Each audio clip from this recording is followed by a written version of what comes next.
Happy New Year, joy lovers. It's Dr. Shannon South again, and I'm here to share with you joy tip number 2.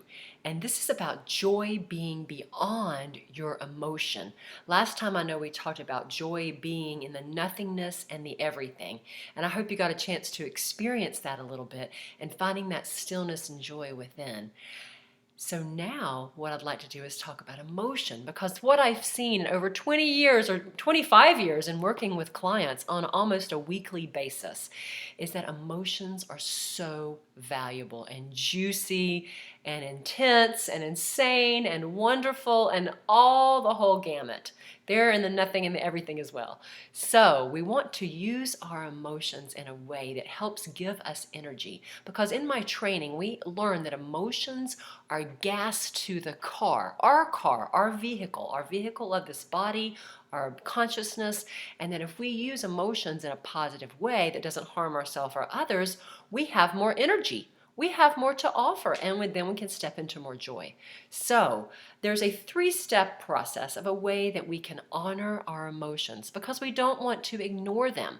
What happens if we ignore those emotions is that we repress them or deny them or avoid them. All kind of things, as you may know.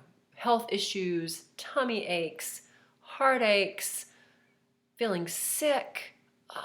It comes out another way towards someone that we love and that we wish we hadn't done it like that. It gets too big, it gets too small, and then we don't have the energy to access and we become tired and flat feeling. All of these different consequences that happen when we don't acknowledge and honor our emotion. So our emotional life is super valuable. And so the first step in just dealing with emotions in a healthy way is acknowledging them.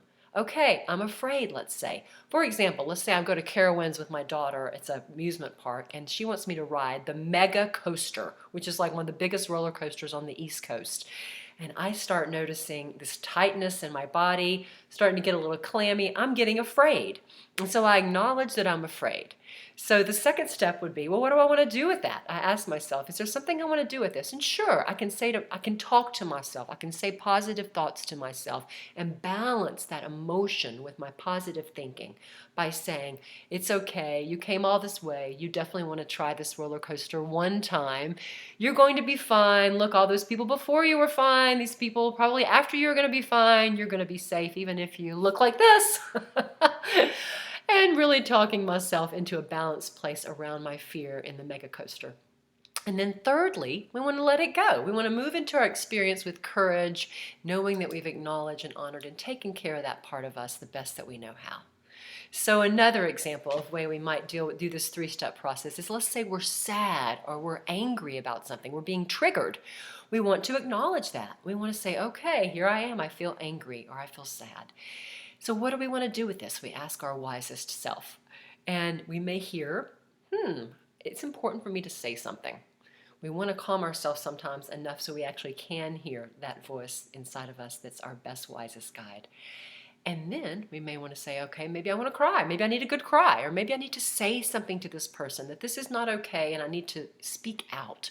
Or maybe we are very wise and say, the last 5 times I've spoken out about something, it hasn't gone anywhere because this person really doesn't take it in. They're not really honoring or listening to me, or they turn it on me or blame it on me.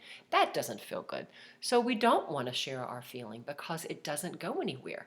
And so then we have to decide, step 3, what to do with the feeling. Do we want to let it go? How do we want to move it? Do we want to dance it out? Do we want to sing it out? Do we want to jump around? Sometimes it's just an adrenaline-based feeling. We just need to move it. Do we want to journal about it and get some understanding and say, gosh, how can I work with this? Do we want to call a friend and talk to someone who actually is available and open to hearing our feeling and has a compassionate ear for us? So these are just several ways we can learn to let that emotion go, because as we honor our emotion and get to know ourselves in that way, one, we become closer to that consciousness of joy. We have the energy available to move forward in our lives, as opposed to compartmentalizing and repressing and holding, and then the energy sucking away from our life force when we don't honor our emotion. And we're able to sit in that place to where we can move beyond the emotion and learn to be sitting in the driver's seat in the car of our life in a way that we can experience our truest nature. So what a better gift than that to give yourself for New Year's. So I wish you all the biggest blessing, and that is to be able to work with your emotions and love your emotions in a way that you can move beyond your emotion and into the joy that is your true nature. Thank you all for being a part of my Joy community, and I'll be in touch soon to talk about Joy Holiday New Year's tip number 3. Take care.